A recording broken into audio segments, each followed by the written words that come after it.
giving you the real from A to Z surrounding the Dallas Cowboys. News, updates, rumors, transactions, takes, and more. So strap up, Cowboys Nation, and start your day off with A to Z Sports.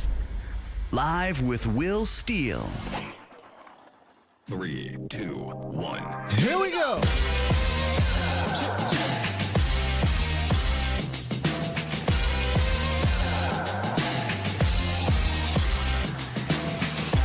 Good morning,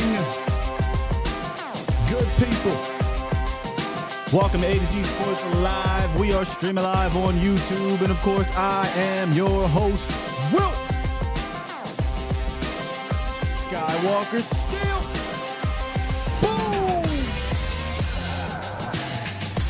Oh yeah, baby. The Cowboys have been busy this week, huh? Coming up today, we are going to break down the addition of Linval Joseph, ladies and gentlemen. They finally did it.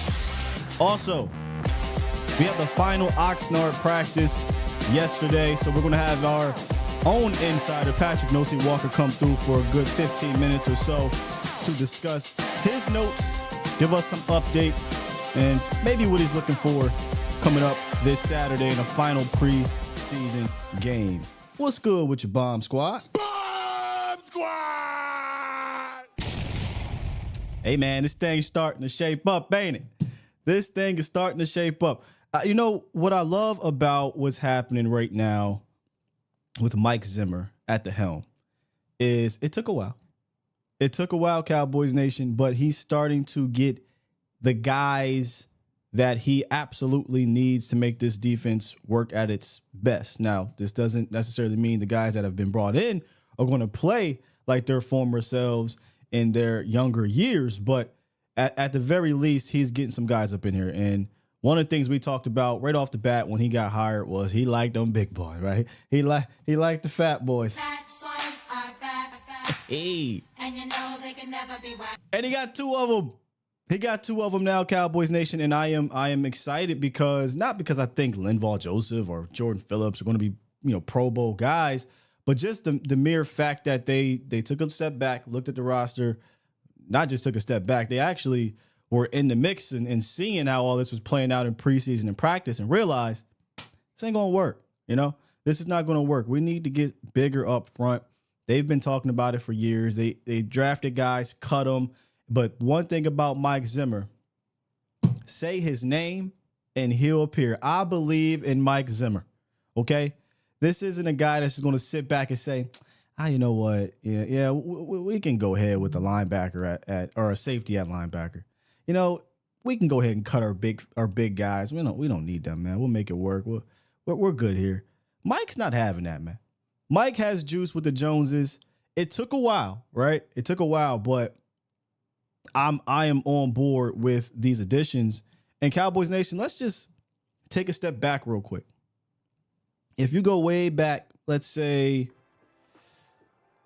a little bit around when Mike was hired, we were talking about how the last 4 defensive coordinators, I think it was rest in peace to Monty Kiffin, Rod, Nolan, and DQ. We went back and looked and we said, hey, if you go look at the first year these guys were hired, they gave them all the juice to say, look, bring in the guys you want, right? Talking about Kiffin, who signed like 10 or 11 guys. Nolan signed like 10 guys. I think it was DQ had like 7. I want to say Rod had like 8. So they let these guys go out and sign a bunch of players. And some of them were quote unquote household names in the sense of if you watch the game, some of them were not. They didn't do that with Zimmer. They brought in one guy. They gave him one guy, and I'm like, man, this is unprecedented. We have not seen this from the Cowboys. But I think what happened, they went down at camp, they seen preseason and said, look, man, what do you need, Zim? What more do you need? And it started with Michael. It started with Eric Kendricks, and it's turned into these last 3 gentlemen being signed. Jordan Phillips, Carl Lawson last week. We thought Jordan Phillips, or at least I did, thought Jordan Phillips was going to be brought in here to be said nose. And even though, historically speaking, for Jordan Phillips, he played a whole lot of 3-tech, you know? And then Jordan said, yeah, I'm going to do a lot of 3-tech things. Carl Lawson signed. You know, you get Sam Williams going down. You need to bring in somebody to help. You already needed defensive edge help in general with Sam here, and you really needed it without Sam. One could argue healthy Carl Lawson, and I don't know if it's much of an argument because he's proven it, is actually an upgrade. But I'll call it a push because you still, in my opinion, you still needed depth anyway with Sam. So you can call that a wash. If healthy, though, I'm just saying Carl Lawson he can get after the Q. And then finally, the last edition. Shouts out to 2i. 2i dropped the gauntlet. She said my man was the gauntlet. Linval Joseph. I don't know if he's the final Infinity Stone, but the addition of Linval Joseph makes sense. It was a highly anticipated, potential addition. There's still details to work out here, but off the rip, when you brought in Mike Zimmer and you needed help at defensive tackle, and he was a free agent, that was an easy connection to make because Linval Joseph played the most under Mike Zimmer. Right? So let's kind of just a little background on Linval Joseph here, like we did with Jordan Phillips. 6'4", 330 pounds. And this isn't, don't get it twisted. Don't get it twisted. This is not going to be a Jordan Phillips situation where, oh yeah, he could play some 3 and slide him out there at 5. No, sir, Bob. Joseph is a 14-year veteran. For 14 years, he has played in the A gap, in the B gap. I'm sorry, in the A gap or right over top of the center. That's really where he's going to be. That's really where you need him to be. And like I said, he played 6 seasons under Mike Zimmer in Minnesota. And you could argue those were his 6 most productive seasons as a professional. Now, I brought up Jordan Phillips. He played with him a good bit last year. I want to say like 6 or 7 games in the regular season, and he played a few games in the postseason. And when you go look at the tape of Linval Joseph, these are some of the things I came away with. One of the things he's known for, and you can easily spot him in this version on this side of the film, is his wide base. He has an extremely wide base, wider than any nose tackle I've ever studied. And it allows him to dig in that ground, and he's difficult to move, man. Even at this age, 35, by the way, Joseph is still able to take on these blocks with ease and stay square. You hardly see him getting moved when he's one-on-one, and he's often standing up, guys. I know 6'4", 6'5", 6'6", it can be difficult to stay, and, with your leverage. I don't really see that an issue with Linval Joseph. I feel like he's at a good height, and he has a good get off, and he stays square, and he stays, low. His pad level is pretty low, and he can fire up. That's why it's hard to move, right? Because he's not just 330, but he's grown man strength. In a phone booth, again, I think he's extremely difficult to deal with. Where Kansas City in the playoffs had success when he was on the field, it was attacking the edges. And I feel like that's going to be how teams will deal with him when he's on the field, is trying to get outside, trying to get off the tackles or even out wider, because he's not a guy at this age, at this stage of his career, that's going to get down the line like a Jordan Phillips. See, the difference with Jordan Phillips, and even though they're roughly, Jordan Phillips is actually bigger, is that Phillips is extremely athletic. He can get down the line. Like, I have no issues with Phillips being able to walk his guy down, disengage, and get down the line. But in the phone booth, one-on-one, you don't really see this guy getting bullied. You won't see him getting bullied. So he's going to keep your linebackers clean. He's going to allow them to make plays, and he won't get bullied at the line of scrimmage. And like I kind of mentioned at the top of this, when it comes to how much he's going to play, I was a little surprised at the snaps that he played in Buffalo. I was expecting this to be around, 10, 11, 12 snaps. He averaged 23 snaps a game in Buffalo. And he had a couple games, I think, where he had 30 snaps. So he's going to play a good bit probably. Now, again, I'm not saying he's going to be some starter. I don't know if that'll be the case. Maybe it will be. But I'm not saying he's going to play 700 snaps. Don't expect Linval Joseph to come in here and play 700 snaps, ladies and gentlemen, and turn the clock back and be the Pro Bowler in Minnesota. No. But what he can be for you is a rotational nose tackle that knows the system, can keep the backers clean. Even though he really can't make as many plays behind the line of scrimmage as years past, he'll allow other guys to make those plays. I wouldn't consider him a playmaker. I mean, that position is tough to be anyway, but I'm not looking for Linval Joseph to turn the clock back to be that guy. I just want Linval Joseph to be a big trash can full of dirt that's tough to move, that allows guys to be free. And that's on the field, right?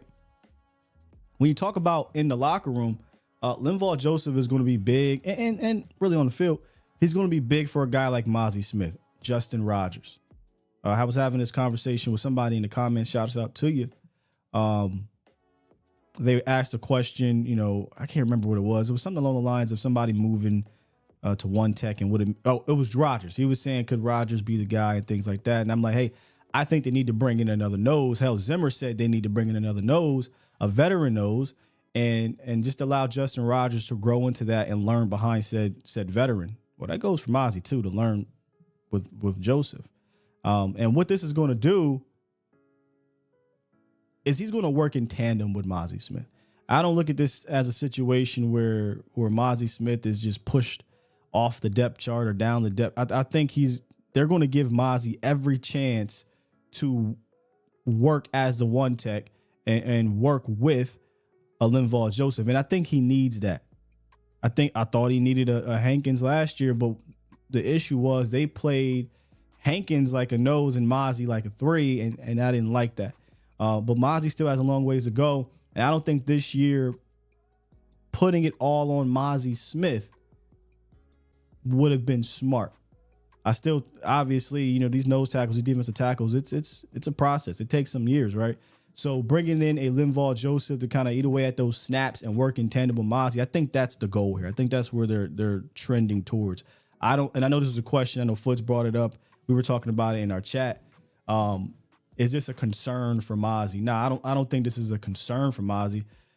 Hell, there was already question marks surrounding Mozzie, right? Like, get out of here. There was already a big TBD on what Mozzie Smith could be, and we needed help in general. Whether Mozzie was going to be amazing or not, I still felt like you needed to bring in some big fella help, some nose tackle help, and that's what Linval Joseph is going to do. He's here to upgrade the room. We can poo-poo, key at his age and all the things. That's all fine and dandy. I'm not expecting him to come in here and be a savior of the defensive line, but facts are facts. A week and a half, 2 weeks ago, your defensive tackle room was extremely thin, extremely unproven, and needed some help. Now, you can say beggars can't be choosers, so, be happy with Joseph and Phillips, and that's true, but I just wouldn't look at Joseph and Phillips and just say, I think these guys can be important and quality role players on the defensive line. And like I said, facts are facts. Phillips and Joseph and Carl Lawson, if you want to throw in Carl Lawson, bottom line, you've upgraded your defensive line, Cowboys Nation. Now, I know there's people in the chat. I know there's people at home maybe be listening when they run this back, and we all laughing at these old fellas, right? Like Linval Joseph, 35. Jordan Phillips is on his 4th or 5th team, whatever it is. Carl Lawson, injury guy. That's cool. But I'm going to ask you a simple question. Don't make this difficult. Is your defensive line better than it was 2 weeks ago? It's that simple. Is your defensive line better than it was 2 weeks ago? We do not have to make this more difficult than it needs to be. This is a yes or no answer.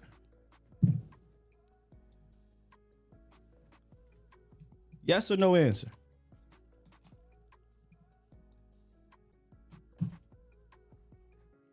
Tony, it's better. Nick's, yep. David, yes. Professor O, yes. Sugar Daddy, yes? Because what I noticed when, again, social media is social media, and you're not going to make everybody happy. But I was a bit taken back. Like, what did you expect, right? Like, when we were looking at guys the Cowboys can go trade for, it was these types.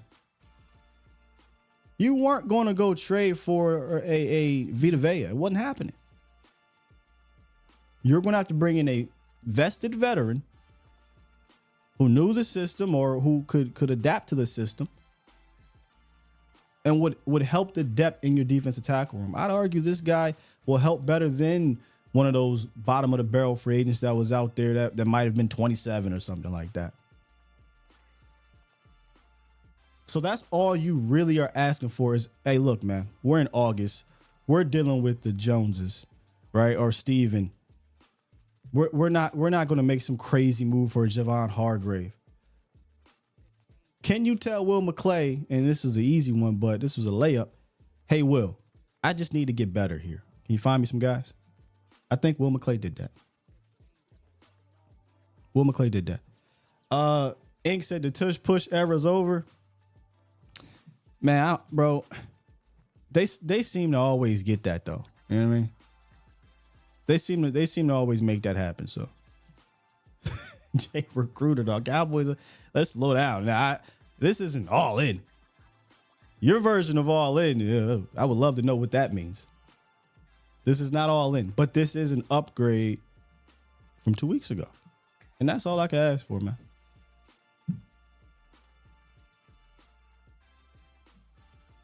No way Tampa was part with Vegas. Well, yeah, Jay, I'm just throwing out a big name, right? Like, I'm not saying that was the situation. Cowboys are looking at Vita Vea, but anybody that was looking for the Cowboys to bring somebody in that was some 26, 27-year-old guy in his prime, the Justin or the Jeffrey, what's his name? Jeffrey Simmons types. No. You had to lower your expectations and hope that Will McClay can find one of these veterans that can play a role for you. And that's how I look at this, man. That's how I look at this. That's how I look at these additions right here. Your defensive line is better, man. It's better. It's better week 1. It's better week 3, 4, 5. Will it be better by week 15? That's where we just got to wait and see, because these are, well, I say these. Joseph's an old dude, man. I don't think Joseph can play 500-600 snaps right now. You're looking at in the range of probably, if he stays healthy, 300-400 snaps would be a great outing for him for the year. If he stays healthy. All right, Cowboys Nation, let's go ahead and turn the page and talk to our guy Patrick No C Walker of DallasCowboys.com in this week's edition of The Scientific Method. Good morning, Pat. How we doing, brother? I'm good, brother. I will have a patty melt from Whataburger in my hand in several hours from now, so I am fantastic. You guys are about to travel back. It's been a long 30 days or so down there at Oxnard, but I just want to say on behalf of Cowboys Nation, man, appreciate the coverage that you've been giving us both here on Twitter. It has been fantastic, man. I appreciate y'all, man. Y'all are who I do it for. So I'm out here cooking it up, and appreciate all the love and all the support and all the people who have been tweeting me. The people with the brain that have been tweeting me, the other people, they get what they ask for. But yeah, man, I appreciate all the love, man. Yeah, better leave this man alone on there. I try to tell y'all. I try to.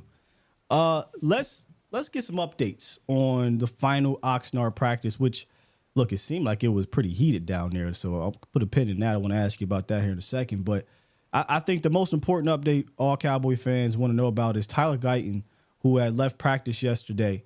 Can you kind of just give us the rundown on his situation and his status for Saturday's game?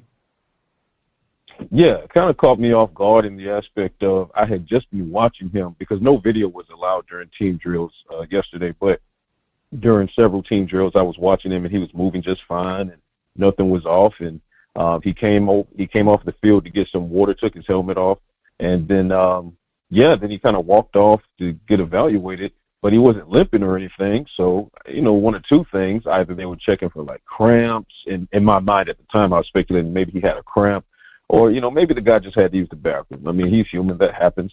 But I also said on Twitter at the time, I said it could be a Brandon Cooks issue, because if you guys remember, against the second scrimmage against the Los Angeles Rams, Brandon Cooks removed himself from practice, and it turned out to be because he had some soreness in his knee. Turned out to be completely fine. They're holding him out for precautionary reasons. Cooks is going to meet them back in Dallas, so he missed practice this week, but not because of the knee soreness, but because of a personal reason that's non-related. But turns out Tyler Guyton was dealing with the same thing. He removed himself from practice on yesterday. I was told after practice by one of the higher-ups that it's just knee soreness, and it was told to me, quote-unquote, it's not a big deal. So let's take that and run with it. Also got a side update on Wanye Thomas. He missed practice with a groin injury, but I was told yesterday that it's quote-unquote minor, nothing to worry about as far as the regular season is concerned. So for Tyler Guyton, as far as this weekend goes, money on the table, I wouldn't expect to see him on the field. I think he's bubble wrapped so that he can be on the field and 100% healthy against the Cleveland Browns is my best guess, especially considering he's dealing with the knee soreness only a couple of days before this weekend's game. That got me thinking real quick, if I could throw a curveball here, about some guys that could potentially not play tomorrow. We're talking about some maybe Royce Freeman, or not tomorrow, Saturday. Royce Freeman's a veteran. Will he suit up? I know Cooper Beebe in that center situation is going. Are they going to bubble wrap some of these guys going into this game? You talked about Wanye Thomas dealing with an injury. Like, that got me thinking now, man. Is there anybody that might sit down that might surprise Cowboys Nation? I think anyone that sits will likely be precautionary or just flat out injury related. So, for example, I don't know that DeMarvion Overshown plays this game. And I say that because he's dealing with a hip pointer that he suffered against the Rams in that second scrimmage. And that also is minor, but they're being extra cautious with him for obvious reasons. And to the point where he didn't practice yesterday. He didn't even have on pads yesterday. So he was just doing his side work with trainer Brett Brown. But the fact that he didn't even have on pads yesterday kind of tells me that they're going to bubble wrap him for this Saturday and tell him to, see you in Cleveland type thing. I think the same is going to be true of Wanye Thomas. If I had to bet, I think it's going to be true of Tyler Guyton. I think Cooper Beebe plays because the way they're positioning it, although for all intents and purposes, I believe that's your starting center, he still needs reps. So just like Tyler Guyton, I believe, would be on the field, even if it was just one quarter against the Chargers. I think he'd be on the field if he didn't have this knee soreness. Cooper Beebe is completely fine, so I think he will play. I think on the defensive side of the ball, you're talking about Wanye likely not playing, which would mean more reps for a guy like Julius Wood in that battle at safety. And so I think those, if it's a person that's not playing, it's either a veteran who doesn't need to, e.g. Dak Prescott, Ezekiel Elliott, Jake Ferguson, those types of guys, Zach Martin. But if it's, someone who's not that, I think they're playing. Like you mentioned Royce Freeman, I don't see a reason why Royce Freeman would not play, considering the running backs battle is not done. It's not complete. Right. It's still on and popping. So, yeah, I think Royce Freeman takes the field. Okay. Gotcha. Like I said, yesterday was the final practice in Oxnard, right? And we didn't get any video from you guys, which it is what it is. You guys weren't allowed to have any video. So we got a lot of tweets and articles. Before we get to who I want to know from you who stood out there, there was a big scuffle or fight or something at the end. And I feel like that was very on brand for how competitive this camp was. It just makes sense that the final play, they get into it. Man, the actual fire that occurred here on By campus. the way, glad you're okay from fire, by the way. Yeah, I'm glad everybody's okay, man. That was quite a thing. And it was just for people to know that actually was not a small fire. I'm glad that all the players were doing their walkthrough at the time, because that actually was a fire that nearly took that particular building out entirely. So shout out to Oxnard Fire Department and Police Department, first responders getting on the scene quickly. But I feel like that foreshadowed what happened the next day, which was yesterday in practice, because that fire definitely transferred itself onto the field, man. Team drills, it's been feisty this training camp. between, Cowboys versus Cowboys, Cowboys versus Rams, Cowboys versus Rams again. But yesterday, I can honestly say I had not seen them going tooth and nail. Yesterday felt like two playoff teams going against each other, like a playoff defense going against a playoff offense. There was a whole lot of jawing and yammering and trash talking, and some ugly things were said across the ball from both sides. And it was really on and popping to the point where there are two different situations that kind of escalated to fights. In the first one, and it had been bubbling that the entire afternoon, and a lot of it was instigated by players like Trayvon Diggs, who was relentless in not only his coverage, but he was in the ear of every single receiver he covered. And one of those was Jalen Brooks, and we'll get to that in a second. But I actually remember hearing Trayvon Diggs. I couldn't remember what receiver he was talking to still, but he said out loud to the guy in his face, he was like, "If you catch a ball on me, I'll give you $1,000." Oh. Okay. Yeah. Okay. Trayvon Diggs, ladies and gentlemen. Oh, by the way, the guy didn't catch the ball on him, so Trayvon kept his $1,000 in his pocket.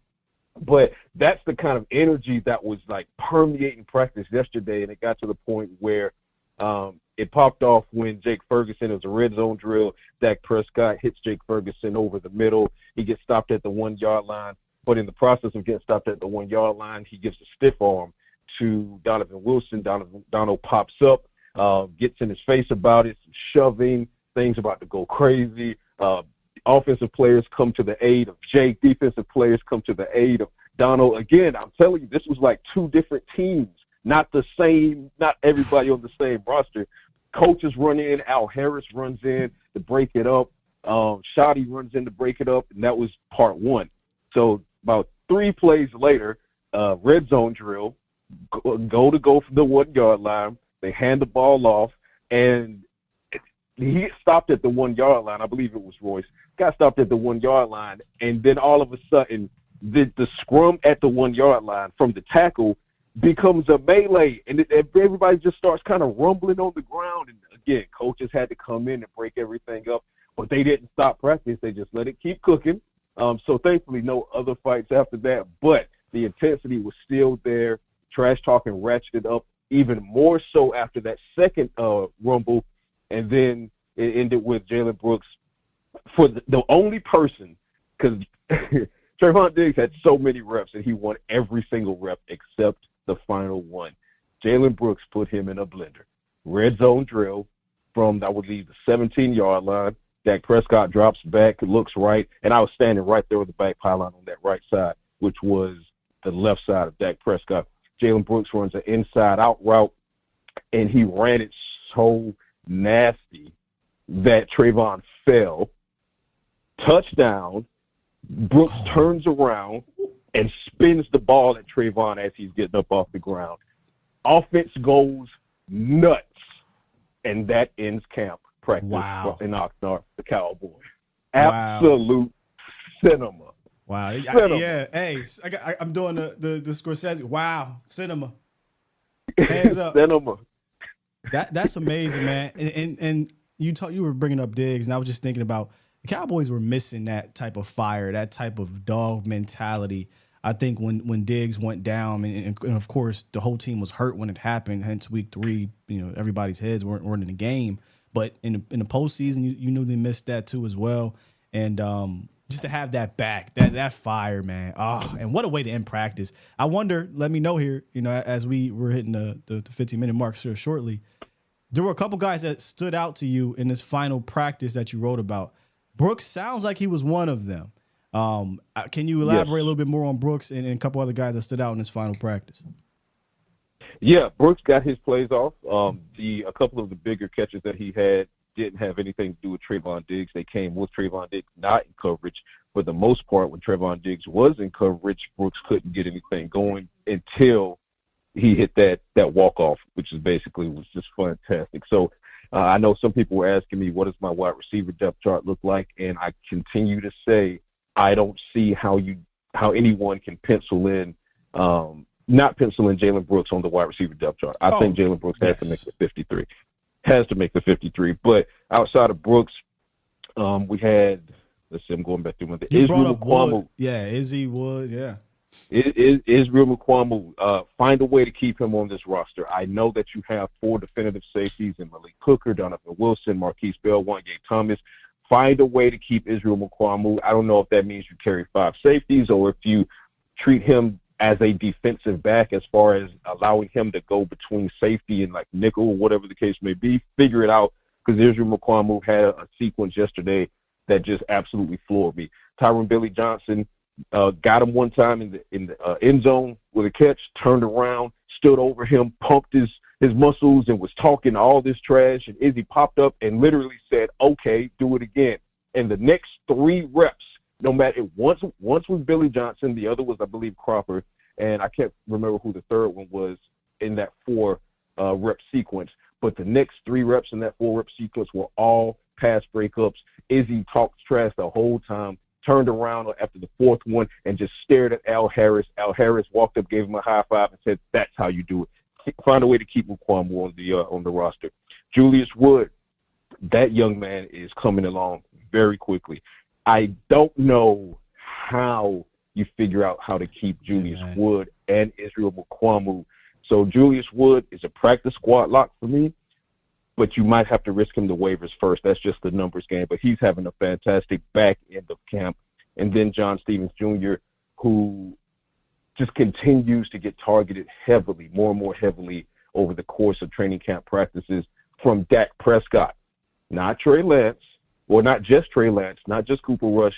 Yesterday, I counted 11 targets in practice from Dak Prescott to John Stevens Jr. That tells me they're building something on as far as first team goals for John Stevens Jr. We know that he's going to make the roster, but the fact that QB1 is doing so much work with him tells me they're putting some packages there for him. So exciting stuff there. Man, there's so much there I would love to get in more depth on, and I'll probably do it once you're gone. But excellent updates from Oxnard, man. I know you're about to travel here. You've been working hard, one of the hardest workers down there. Just want to say before you go, once again, appreciate it. You've been amazing, and we'll keep up to date. Once you get back to Dallas, I'll see you down there for a couple practices. Absolutely, and I'll give everyone because I know everyone wants to know what the latest is on the Linval Joseph situation. Yes, please. The confirmation from the team aspect has not occurred yet. So to give everyone a really quick insight into it, yesterday the news breaking that's from the agent and player side of it. When I followed up with the Cowboys, and I want everyone to keep in mind the guys who are negotiating this deal, they're in the building across from me. Okay, so I walked over there and I had a conversation with them. But it's not done yet. Now, that's not to say it's not expected to be done, because as we have this conversation, I do expect that the deal will get done.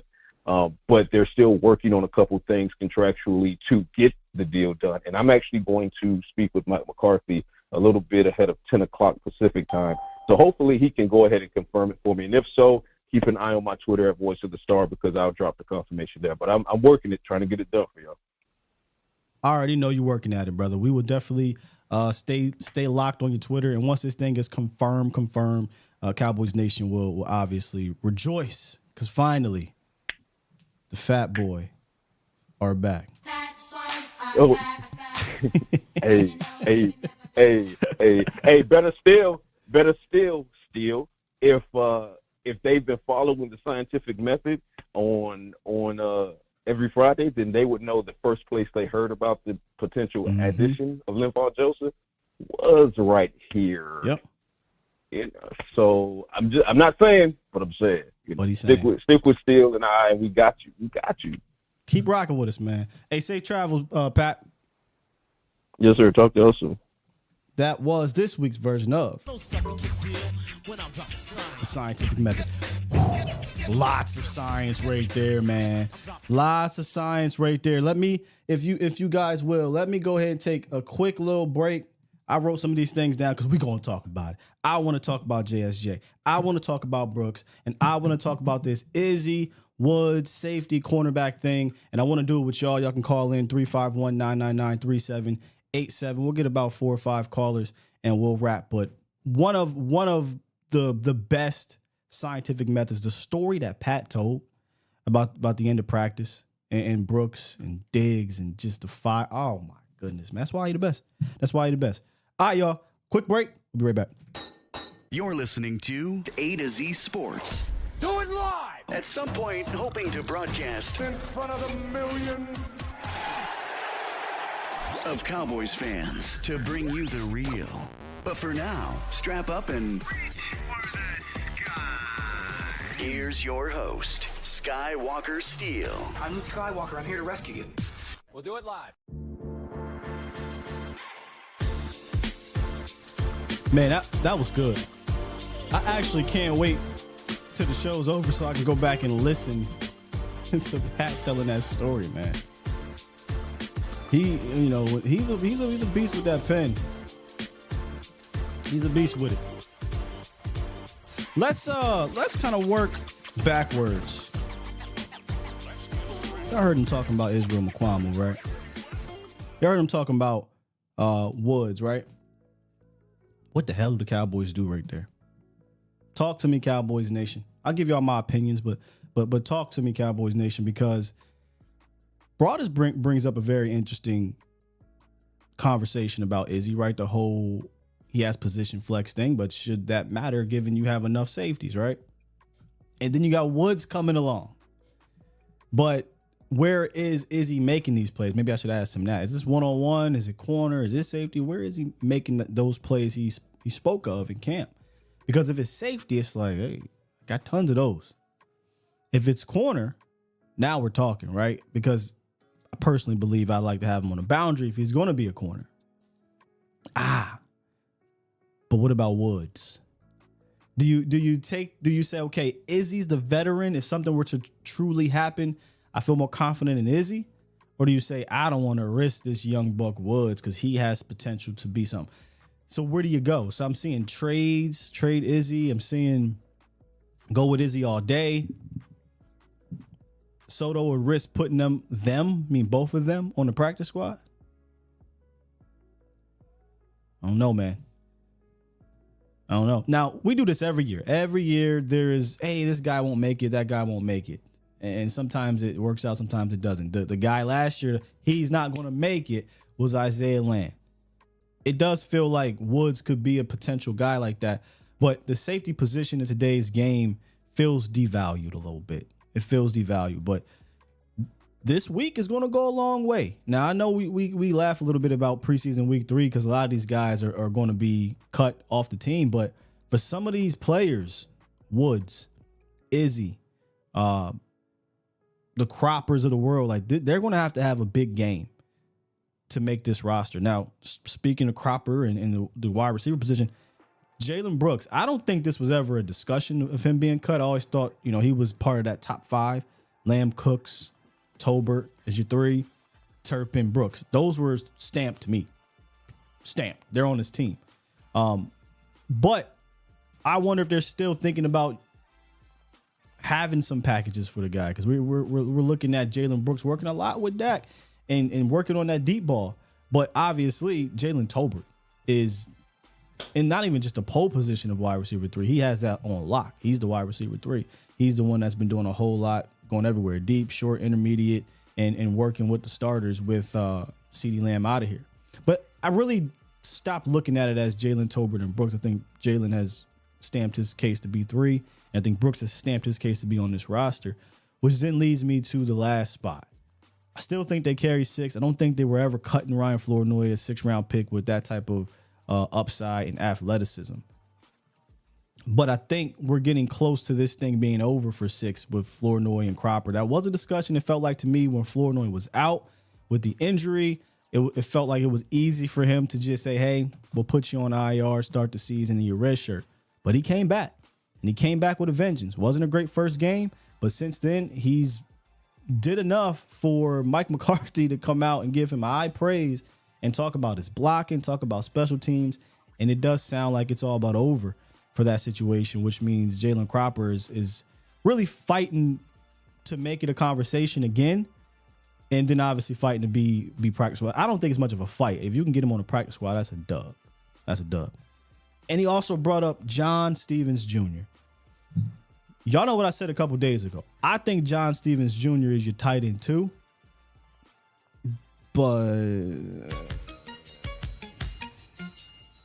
That's not that. Yeah, they're not gonna do it. I don't think politics or I think politics will get in the way of John Stevens Jr. being your true tight end 2. However, if they're going to put Luke Schoonmaker out there, if they're going to say you're a second round pick, we're not going to bench you, et cetera, then Luke better block his ass off. I mean, he better block his ass off, because I'm willing to have John Stevens Jr., who's not a blocking tight end. I'm willing to take a slight step down in the blocking department. Just tell, hey, look, John, bust your ass out there, get in the way, go 110%. I don't need you to be Martellus Bennett in his prime as a blocker, because his upside as a pass catcher, as a guy that could be an impact in the red zone after the catch, he's a former wide receiver. It is just so much greater to me than Luke Schoonmaker. I'm willing to take a small hit in the past blocking department or blocking department to get more from a John Stevens or from my tight end too, because the Cowboys haven't had a legitimate 12 personnel set that was dangerous since, and am I lying here? Blake Jarwin was healthy. When Blake was healthy and Dalton Schultz was healthy, you had a legitimate tight end 2, and the numbers back it up, or legitimate 12 personnel set. The numbers back it up. Nobody was looking at Blake Jarwin as some blocking machine. But Blake Jarwin was a problem. You can laugh if you want. Go look at the tape. He was a problem as a receiver. He was a really good receiver. So I don't know if John Stevens Jr. is going to be able to do enough in this final game to overtake tight end 2 completely. But hell, we've been talking about at the beginning of camp, we were talking about potential wide receiver 3 by committee. Maybe they run a tight end 2 by committee. And then eventually somebody's going to overtake the entire process. But hey, man, give me John Stevens Jr. as my second guy. You can throw Schoonmaker out there to be my blocking guy, and then you try to sneak whomever else on the practice squad and roll with it, because you're going to have the fullback masking as that tight end 4 likely. That's what it sounds like. So that's my tight end situation. But great updates from our guy Patrick Nosey Walker. Got me thinking about the Izzy Woods thing, Brooks, and JSJ, man. Dan said Blake was a damn good tight end. It's a shame he couldn't stay healthy. I agree.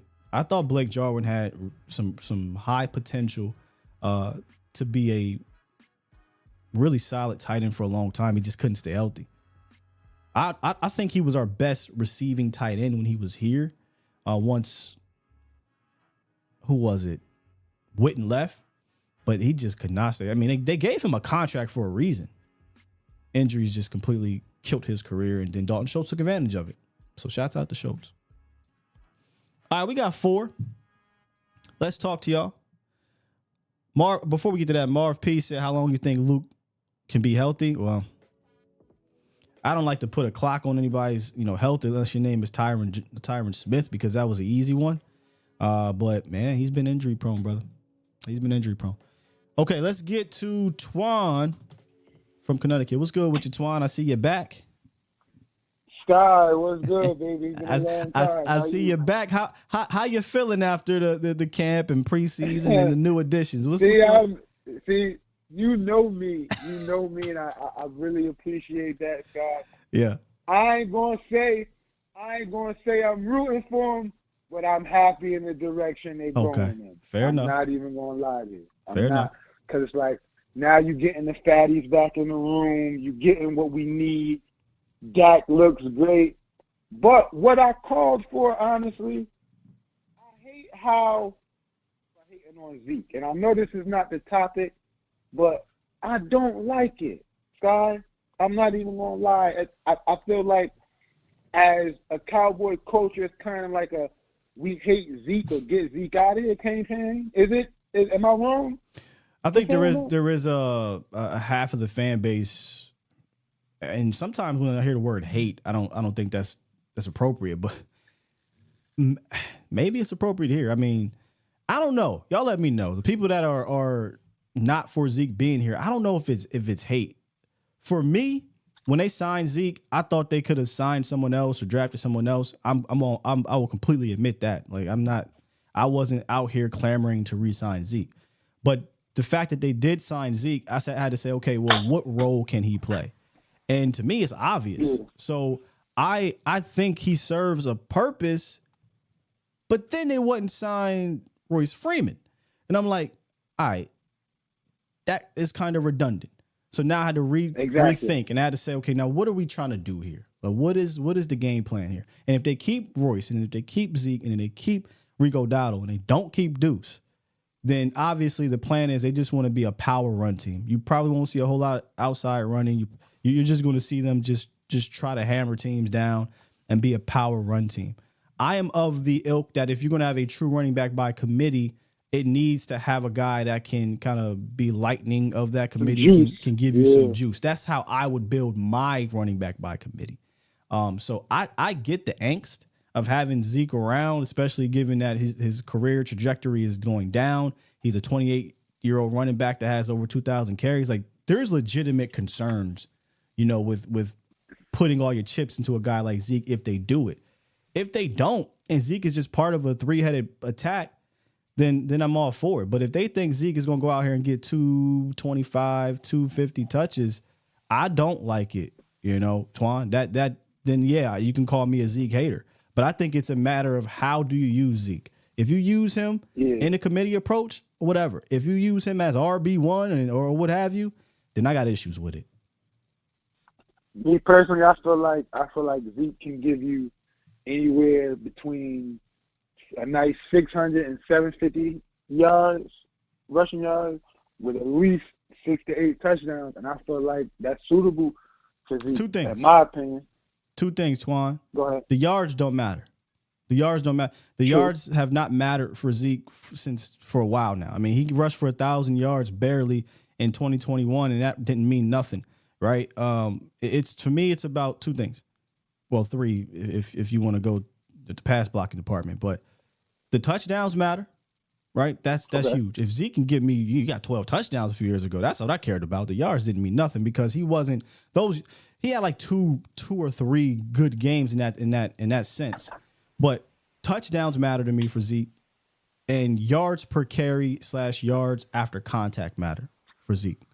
If his yards per carry can eclipse 4.2, 4.3, 4.4, we cooking. If he's getting quality yards after contact, which means he's making guys miss, we cooking. But if Zeke is out there averaging 3.8 and he ain't making nobody miss, but he gets 1,000 yards and you realize he got the 1,000 yards because of volume and he only got 6 tutties, who cares? That doesn't help you. All you're doing is you're getting to the postseason and he got all those carries. And when Zeke gets all those carries heading into the postseason, he's worn down and he doesn't make a difference. So I don't care if Zeke has 400 yards, 500 yards, but if Zeke can get me 8, 9 total touchdowns and he's averaging 4.3, 4.4, 4.5, and he's going into the postseason with 150 touches, 60, 70 touches, okay, now he's fresh. Now I can get behind this thing. So we got to wait and see how they use him, man. No, I think you're saying no, but I love the sign of the D tackles. I really do. I feel like Zimmer is getting everything Dan Quinn didn't. That's what I feel like, honestly. Wait now. Dan drafted 2 big boys. Dan signed to Brent Urban. They gave Dan the keys. Now I don't know what the hell happened the last year with him when the guys were getting hurt. Yeah, that's what I'm talking about. Cutting people. I mean, talking about last year. But he was here for 3 years, not just one. Like he decided to move.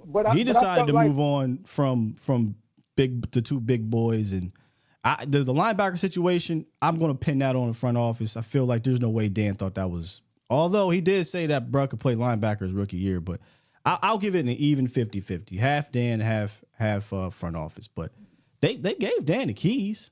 I just don't know what the hell happened to last year. Yeah. Dak looks great. Nobody's talking about it, but he's having a hell of a camp. Man, I'm gonna be honest, Sky. He's looking like he's gonna pick up where the fuck he left off last year. Straight up. He looks like he's gonna pick up where he left off. I still hate the fact they didn't get his deal done yet. I still hate the fact they still didn't get CD's deal done yet because You can make space for cap room, but that's the Joneses being the Joneses, and they just doing all this for marketing and money. That's just who they are. But like I said, I'm not rooting for the Cowboys. It's going to be go Cowboys, but I'm optimistic and waiting to see what they're going to do. Hey, Twan, I'll see you week 1 with your Cowboys towel and jersey on, screaming at the TV and celebrating when we win, Twan. I'll see you week 1, bro. Oh, fact. And Mozzie ain't shit either. I'm out. Yeah. Somebody asked this question in the chat. I saw it when Pat came on. Something along the lines is this concerning for Mozzie bringing in, Joseph and Phillips? Again, you still on the horn, Twan. Now we going, brother. I don't think so. Because listen, I told y'all this at the start of camp when people were trying to tell me, "Oh, we're fine. We got Mozzie Smith and all this." I'm like, dog, the defensive tackles take time to develop. I'm like, that's all fine and dandy. Put Mozzie Smith developing over here. Because Mozzie Smith developing does not make your defensive tackle room better. Even if Mozzie Smith, who naturally is going to be better, as I've said before, it's about how much better. The bar is low. If Mozzie Smith was down here and he's going to be this much better, this is bad radio if you're just listening, that does nothing for you. Nothing. It's great for Mozzie's future, but it does nothing for your defensive tackle room. So you always needed help, even with Mozzie Smith here. So I don't look at this as concerning for Mozzie. No, it was, like I said, it was already question marks surrounding Mozzie before and after these signings. He's a big fat. We got to see, brother. We got to see. In the meantime, as we're watching and seeing, let me make sure we go get some help on the defensive tackle side of the ball. So I hear you. Like, if you think this is concerning, from a distance, it may look that way, but once you provide context, this has always been the plan, with or without Mozzie. It's always been the plan.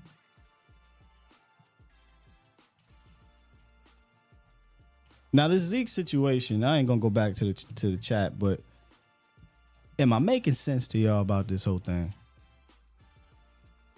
This running back situation is fascinating, man. A lot of y'all I've seen in comments have asked me, will they keep 5 backs? I don't know how you do that. I mean, I guess I know how you can do it. Right? You can play roster gymnastics. You can somebody on IR but there's no running back in the room that's hurt to the point where you IR somebody else just to get them on the roster, IR that running back, and then come back in 4 weeks. Everybody healthy. I would really be floored if they thought that they can just run out 5 backs where likely 2 of those aren't going to play on game day that much. I will believe it when I see it that they're going to truly use 3 backs. And if you count, and then we're going to talk to Broadus tomorrow, but if you count Hunter Lipke 4, because I do believe, I have this suspicious feeling now, like I said, let me see camp, and I could be getting played, but there will be more usage there from him. So if it's more usage from the fullback, is there going to be added usage for RB3? I have a hard time believing that, bro. I feel like this thing is going to be 1-2. Whoever the first back is and the second back, they're going to get majority of the carries here, like a lot of them. And then you got Hunter. So if you carry 2 more running backs, like, what are we doing? I just find that hard to believe. I just find it hard to believe. Now, maybe it's happened around the league, but can somebody, tell me if that is normal? Like, how many teams have carried 5 running backs, including a fullback, in today's game? It seems a bit far-fetched, is all I'm saying. A bit far-fetched. Okay, let's get Los on the horn. What's up, Los? Yo, good morning, Scott, man. A hell of an offseason. Can you believe this is the last preseason game this week? And after that, it's a real thing, man. It's going. And talking about the preseason, I'm actually going to this game this Saturday. Last time I went to one, it was Dak Prescott when he was first starting off. So we'll see if anything catches my eye. But I'm just excited just for football being back. Facts. But my 2 things, and I'll let you go, Sky. With this offseason, we all knew we weren't going to sign any big-time names or anything, but we are basically a developmental draft team, right? What room do you think is going to hit us the most when it comes to cut day? Because I feel like with us signing Zeke, how you mentioned earlier, it's going to leave one body from the corner safety room that we're going to have to let go, or basically a running back that Royce Freeman or Deuce is gone, you know? And my question to you is which room do you think is going to hit us the hardest of basically basically letting go of talent that we kind of need, but we kind of don't need just because we haven't enough of it. So you're asking that's it. So you're asking like which room is gonna you get a cap casualty or a roster cut that is deep, or like be a little bit more specific there. So basically, like let's say cornerbacks and safeties, right? We got a ton of ballers right here in the camp, and there used to be a time where we didn't have safeties or corners at all. But you know the way these safeties and corners are balling out in camp. Corners. Okay, so safety. Let's stick to safeties and corners. Probably I'd go safety room. I don't necessarily think that the cornerback room after the top 4 is some deep room, honestly, in my opinion. I think you're just basically talking about whether you want to have Izzy on this team or not. That's everybody else you could argue pass through waivers and get on the practice squad in that cornerback room.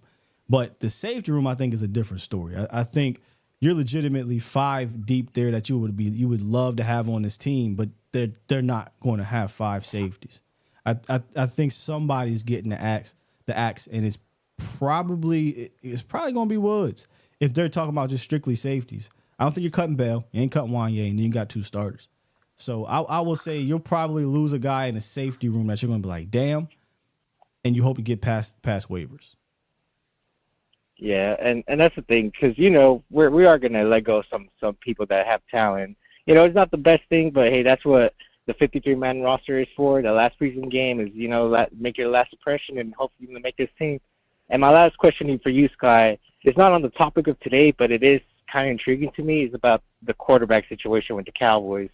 Because the longer we wait on Dak, I mean, it has never helped the Cowboys. I don't know what they wait for so long, because they just bite themselves more in the ass by waiting instead of actually, you know, getting things done. But if Dak don't get signed this year, and if we do sign him, right, like what is the plan for Trey? Because either he's going to be a trade asset or he's going to be a developmental piece for the future, and we just need to figure that shit out. So that's it, Sky. So that's all I got. But peace out. All right, man. Appreciate you.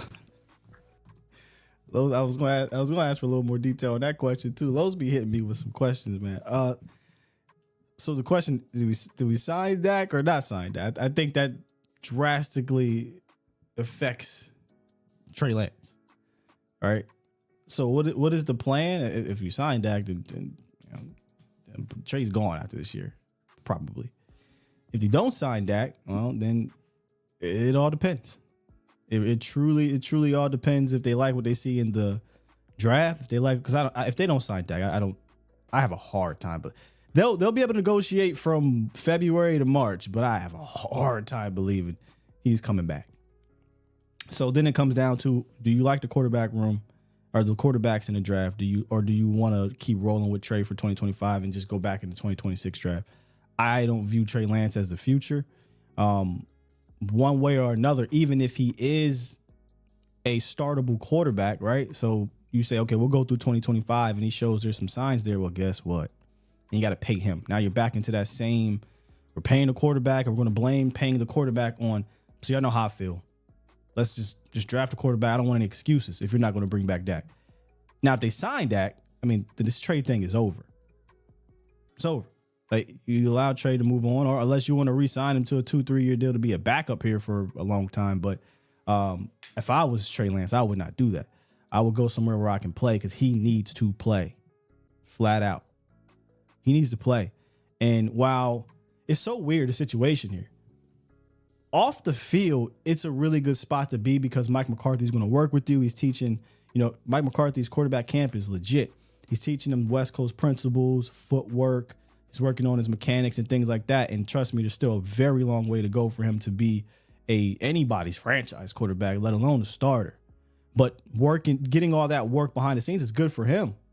What's not good for him is he can't play. He's not going to be able to play. Only way he plays is if a catastrophic injury happens to Dak.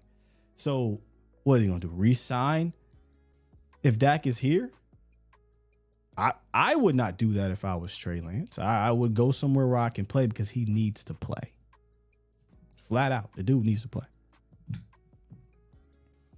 All right, Nacho. Good morning, sir.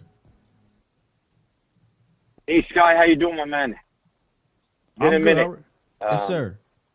Been a minute. Hey, listen, it's exciting to think that that all-in thing that started in the off season, shore things up, and I'm just excited that they're finally giving Zimmer something to work with, and you know what I mean, that we can shore. So I'm really excited about that. And yeah, hey, Nacho, you keep breaking in and out. So can you do me a favor, Nacho? Can you I don't know if you have a question or a statement, but can you let me know and then I'll talk about it off air because you keep breaking up. Okay. How about now? Am I good or? I mean, you are, but you're going in and out. So if you want to just let me know if there's a question or a statement, just get to it. And that way we can talk about it because it keeps going in and out. All right. Sounds good. Thank you. Yep. Or not. I was trying to I was saying, let me know what you were thinking, Nacho, like right away so we can get to it, but all good. Last one here. Let's wrap to Marv and then we'll get back to the chat and get some supers. What's good with you, Marv? What up, brother? How you doing? I'm good, man. Oh, yeah, I like what we just did. We was talking about that. So that's going to take the pressure off Mozzie. So you run him, Rogers, Mozzie. That's a good combination. And then you got your 3-tech with Big Boy and Osa. There you go. You mean back and forth? Joseph and Mozzie as your 1-techs, and then Phillips and Osa. That's Joseph, Mozzie, and Rogers as your 1-tech. Yeah, I don't think Rogers is going. I think Rogers won't dress this year unless somebody gets hurt. Yeah, but they're not going. He's not going on no practice squad. No, I don't think he dresses. He's a draft pick, so I'd imagine he's probably going to make the team. Plus, Joseph is older, so I think you still need to have 3 of these guys on the team. But I don't think he's going to dress on game day unless something happens. I think he's going to dress because they're playing the best. He played better than Mozzie. Tape. Well, Mozzie's not, but he's not ever going to play over Mozzie, because Mozzie's a first-round pick. That's your starter. So Justin Rogers isn't starting. Linval Joseph is likely going to rotate with Mozzie Smith, and I would be shocked if they carry 3 1-techs on the roster because Justin Rogers can't play special teams, right? Like, he's not going to be out there running down on kickoff and punt and things like that. So he would just literally be there in case somebody got hurt. And with Jordan Phillips can mask as a 1-tech if that happens. So that's my guess. I don't think they're going to carry 5 defensive tackles or 3 1-techs on game day, especially when you got a guy like Phillips who can mask as a 3-and-1. Yeah, you might be right. I mean, you might be right too. I just until I see it happen, I just think it's tough to do that. Because you got other positions you're probably going to have to go long at that will play on both special teams and on defense. Yeah. But at least you still make the team. Oh, yeah. Just don't get it twisted. Justin Rogers making it. I mean, unless something crazy happens, I think he's making the team. I agree. Yeah. Yeah. I see the Redskins D-Talk. He want to get traded bad. I just seen a report on that. The guy we like. Big Country? No, the big guy, the All-Pro. Oh, Jonathan Allen? Yeah. What'd you say about him? What's going on with him? He don't want to be there. I was reading the report. Oh, yeah. I was straight up. I was straight up trade Osa and a pick for Jonathan Allen, 100%. Me too. I said, let's make this trade because he liked them little details anyway. Woo! I mean, he was one of the first guys we talked about when they brought what's my man from Jeff Skanina, but the Cowboys, that's not They're Man, not going to do that. I know, but I make that trade so fast. So fast. Oh, I wouldn't think twice about Yeah, it. you can have that second round pick. Sky, that's too expensive. And we like 2 for 12 in the last decade in the second round. Take this second round. Yeah. Take the second round. We'll get him. Take him and Osa. Dan Quinn, take that quick. Yeah. That dude got to be oof. Ain't nobody running on this defense. I'm telling you. Man, that would be. Let me go back and look at this. Can you imagine Jonathan Allen, Jordan Phillips? I would start Phillips personally, but he's saying they're playing 3, whatever. But Jonathan Allen, Jordan Phillips, Linval Joseph, and Mozzie. I mean, Mozzie at this point is like, whatever you can give us, cool. But I'm good. We gotta do. Remember what I said last week or earlier this week? There was a question. It was last week. It was last week during our mailbag. Somebody said, "Hey, if our defensive tackles are just, hey man, they just do their jobs. Do you think this defense could be one of those defenses that carries you to all these victories when the offense is bad?" I was like, look, there's going to be games that can happen, but I'm gonna answer no, because I don't need my defensive tackles to just do your jobs and everything will be okay. I go look at the postseason and these defensive tackles are dudes. I need somebody to step up and be a dude. And I think Osa has potential, but he's not really a great fit here, which is why they needed to get another guy in here to rotate. Phillips has done it before, but it's been like 4 years since he's been that dude. Jonathan Allen would be a dude, okay?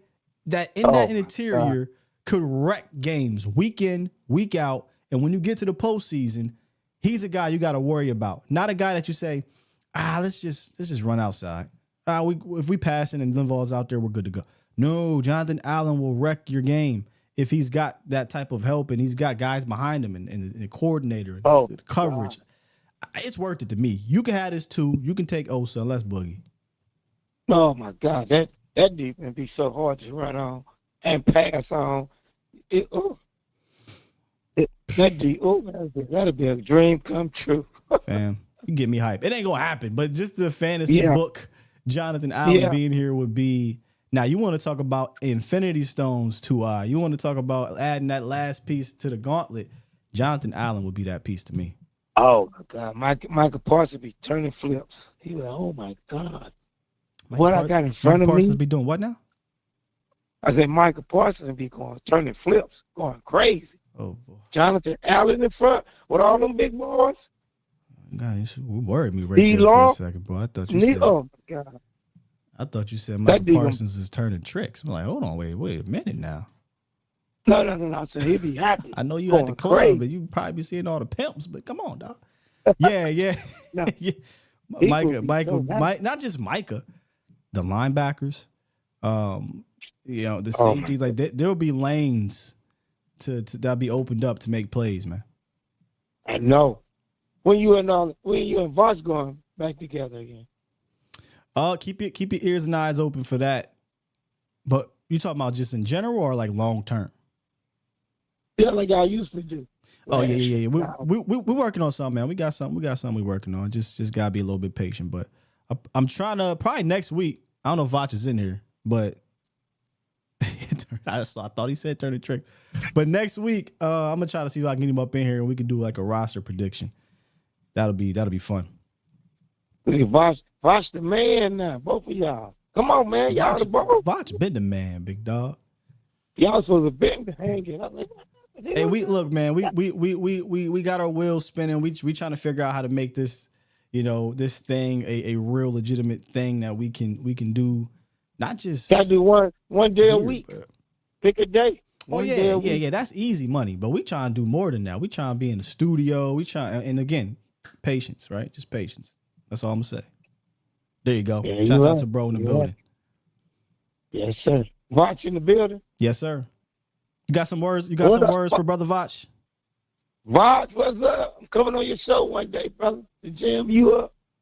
No, Vach did a good job with Rogers, though. That's Vach boy too, Rogers, big Rogers. Oh yeah, Justin Rogers.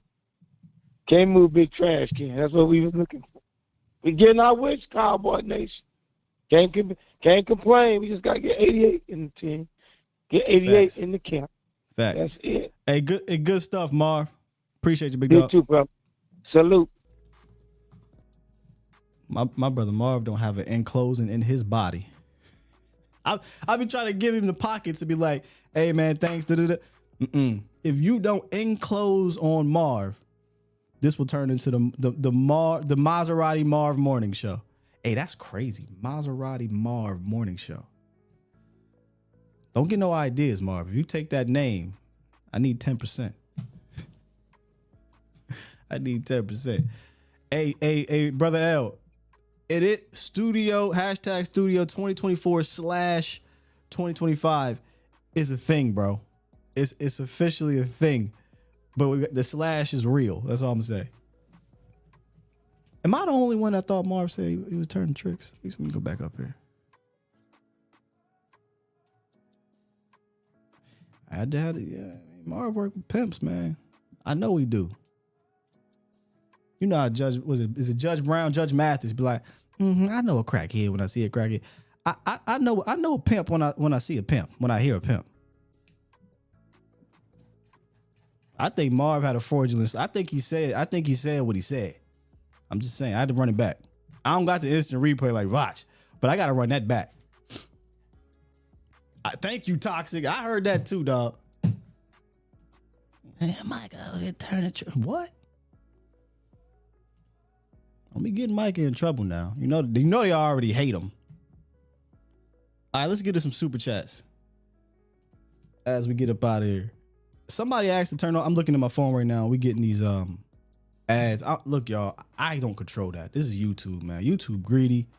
If I could turn these things off, I'd turn them off, man. Super chat. Super chats. 22nd. Where we at? Boom. All right, we got 4 of them. Shouts out to Shaq, the Viking fan. He dropped 5 and said, Jerry Jones finally going all in once the strip club closes, and it's the last call. If that's all in it, hey, yeah, he going all in it. Iceberg Q dropped 2 and said, Royk and Riso give Zeke R&R. Man, this conversation is so fascinating.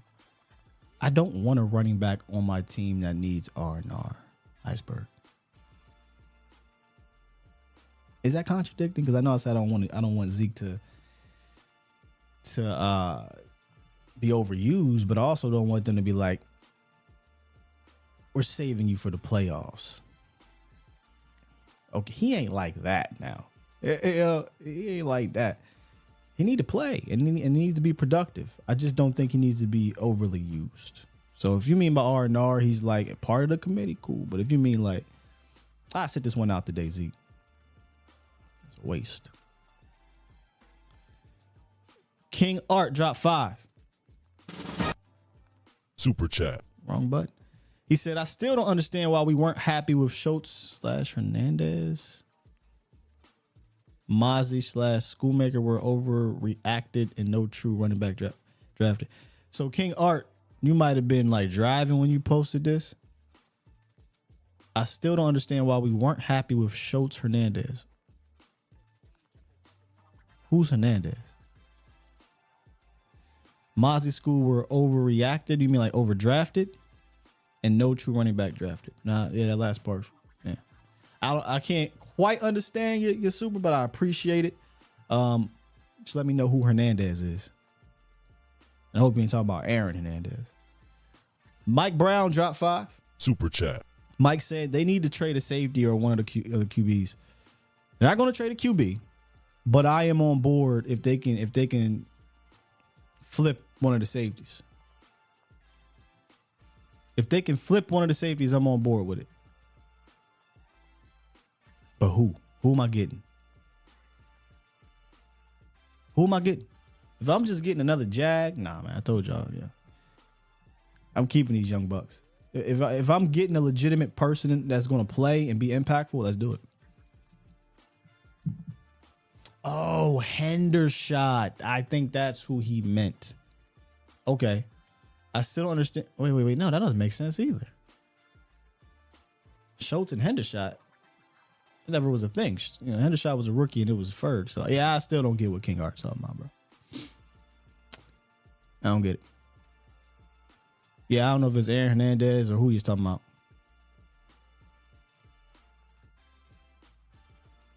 Big Sar says contradicted.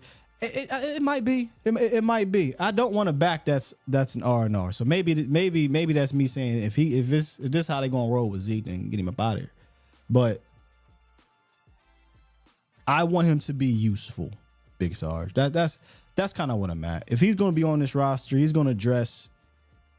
I don't want this to be a situation where it's like Zeke's not playing today because we need to rest him for the playoffs. No. Zeke need to play. Zeke need to have a role. You need to get these red zone touchdowns.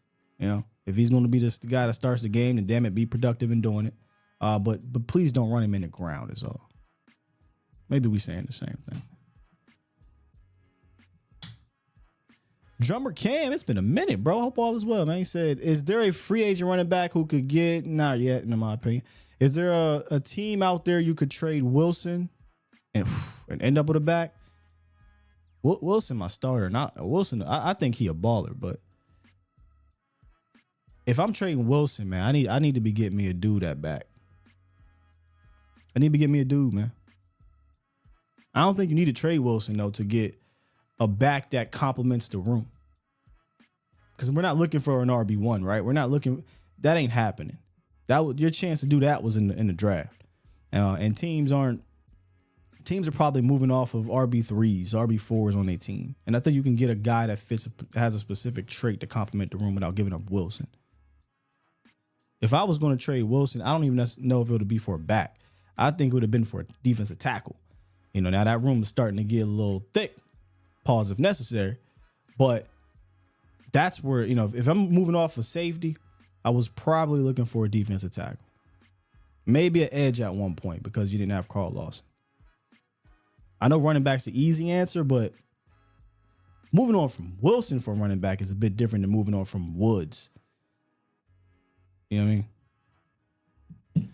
Would I trade for Connor from Arizona? Still a bit redundant. I like him as a player. I do. I know he got a contract, so I'll pass. I'm looking for some juice. I'm looking for some juice.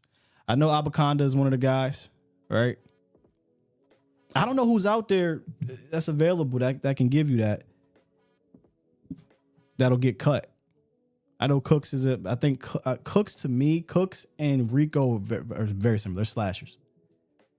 I got a slasher. Granted, you can't count on them too much, but I got a slasher.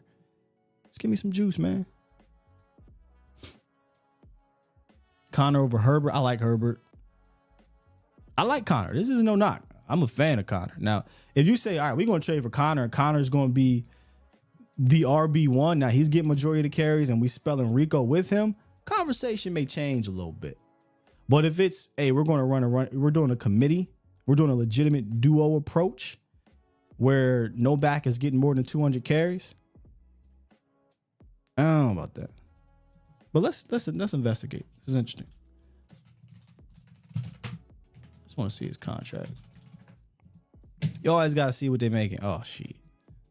That ain't happening, brother. That ain't happening. He signed a $21 million contract. You can forget about it. Oh, yeah. Nah. That ain't happening. Is this last year? Oh, wait a minute. Now this is last year. Hold up. Wait. About $9 million on the cap for the Cardinals right now. You would have to ask them to take, hey, man, I need y'all to take half of that. And even half of that wouldn't even equate to the cap number the Cowboys have in the room. And you got it. Every time you got to look at these things. But I like Connor, man. I'm a big fan of him. He's still more of a bruiser type of back, hard runner. He gets dinged up from time to time, but I think he easily be your best back on this team. I like Mitchell too. I'm seeing Mitchell, but Mitchell came off a crazy injury in Baltimore. What was it, Achilles or something like that? Knee. I don't know if he's gonna be ready, but I like Keaton Mitchell. You throw some names out here. Herbert. We talked about Herbert. I like Herbert. Abaconda is one of them, if I'm saying that right.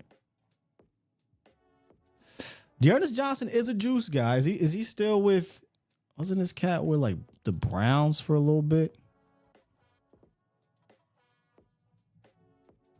What about Najee? Najee want paid, bro. Najee want paid. Dustin, you don't need an RB1. I agree. They just paid David Montgomery. I don't think they're doing that.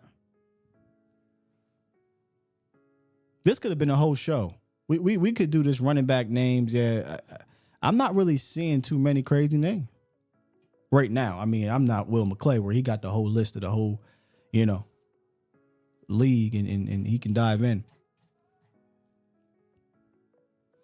Pierce will probably be, I think, probably your toughest runner, but again, still a bit redundant. It's a good conversation, man. And I did it a while ago, looking at some of these names that might be out there. I think I'm still salty though. I'm still salty they passed on Jalen Wright. That kind of pissed me off a little bit. Brian Bradford dropped 2. Super chat. Because then I wouldn't have this conversation. He said, Sky, you see Dan Quinn signed Sheldrick. Redwine got cut. I thought he was dealing with an injury, but yeah, Redwine got cut for these other roster moves, and I guess Dan signed him. Good for Dan. I don't know. Shouts out to him. I mean, but if he wants all of our seconds, DQ, you really wanted Osa real bad. You really wanted. You already traded him. Ghosting real bad. I mean, you can have him. Just come up off of Jonathan Allen and we can talk. Or Deron Pitt. Nah, give me out. Give me out. I'm serious.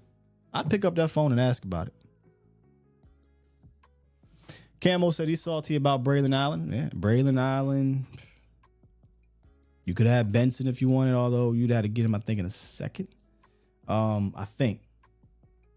Jalen Wright. I mean, the list goes on. You had to pick of the litter. There was only one back you couldn't pick, and it was the Texas back, Brooks. Yeah. Hey, you want Izzy?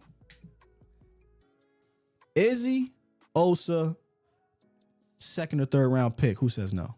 He don't want to be there, coach. Roundtable next week. I think so. I gotta talk to the boys. We got to get this going before the season. I definitely want to do one before the season.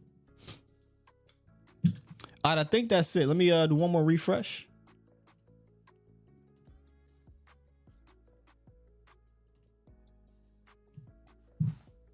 Oh, okay. I missed Dylan's. Dylan dropped one. DB dropped, 2. Super chat. And says send Osa and Donald to DQ for Allen. Now, listen. Now, if we sending Donald for an Allen, we could talk. Oh, we can 100% talk. Yeah. 2 ways there. Now, I would probably say Bell because Bell was drafted by coach, DQ. So maybe he has more of a tie to him where Donald was here before DQ and doesn't have that linebacker position flex where Bell does. But moving on from Donald, you kind of get a little bit of that cap relief. So I get that. But maybe Bell might entice him more. But Osa and one of them safeties? Yes.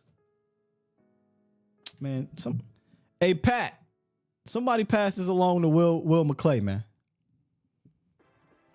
If this is going to be the last ride where we have a legitimate franchise quarterback for maybe a few years, let's truly go all in.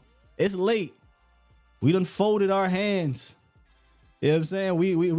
We on a bubble of the final table. And next thing you know, we stare down at ace king suited.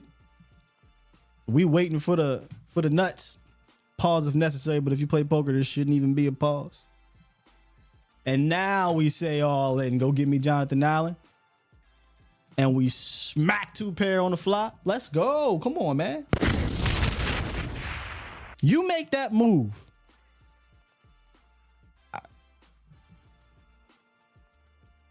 I'm not saying nothing about Stephen Jones anymore. He will have bought 6 months of me shutting up. Probably not 6, probably like 3.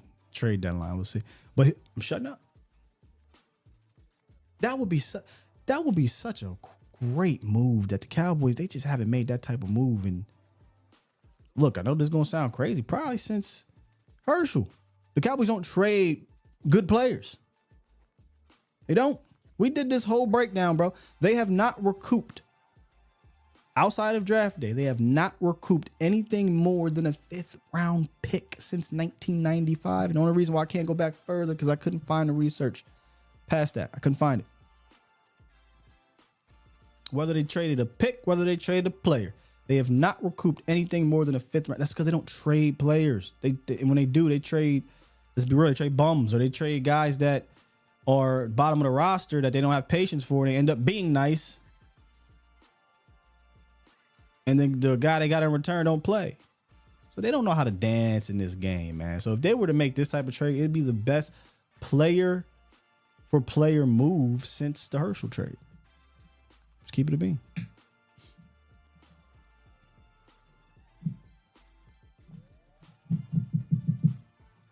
What?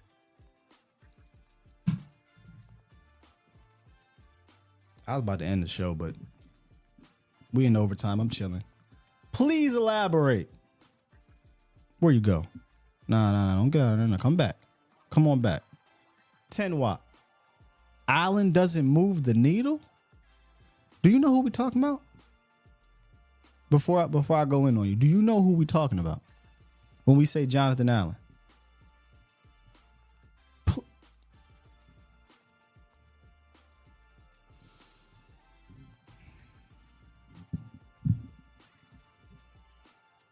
Do you know who we talking about when we say Jonathan Allen will not move the needle? Where you go, bro? I just want to make sure we talking about the same thing here. You didn't respond quick enough. Hey, I hope you ain't thinking about somebody else, because Jonathan Allen would be the biggest needle mover you've acquired since the wide receiver Amari Cooper. Ain't even close, bro. Ain't even close. Yeah, maybe he's thinking of Tim Allen. Not if you're moving him to move. Not if you're moving. Oh, don't go. Come back, Tim Wap. Come back. Not if you're moving 2 starters for him. Tim Wap. You really moving 1. Because you're getting a starter back, and not just a starter. You're getting a significant upgrade to that starter, and you're moving a position where you have quality depth. So if you move on from Adano, boy, you got 4 of them things. You got 4 safeties. I should not explain this, but that's how I look at it, Tim Watt. You can't look at it. I'm moving 2 starters for 1, and come on, you're moving 2 starters for a Pro Bowl, All-Pro type of player at a position of need that once you get into the playoffs, you get nothing from for years, bro. Come on, dog. What we doing here? Anyway, on the way out, hit that like button if y'all enjoyed the show. I almost opened this lineup for 10 WAP. I need an explanation, man. But I'll be back tomorrow. Me and Brian Broadus, we will be wrapping up the Oxnard training camp. It'll be fun. We'll have our Oxnard awards. And really it'd be his Oxnard awards because he's been there from day 1 to the final day yesterday. And we'll wrap this thing up and we'll talk about what he is looking for and who needs to step up in the final preseason game on Saturday. And then, ladies and gentlemen, we got 2 weeks to prepare for the opening game. It'll be fun. All right. With that said, I'm going to go ahead and press this button and get that up out of here. Push the goddamn button. Push the goddamn button.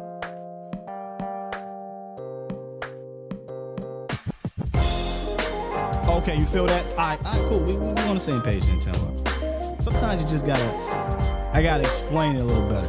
I know sometimes I don't do a great job at that because I talk too much. But if I explain it more in depth, then it starts to make sense, man. We out of here. Love y'all. Peace.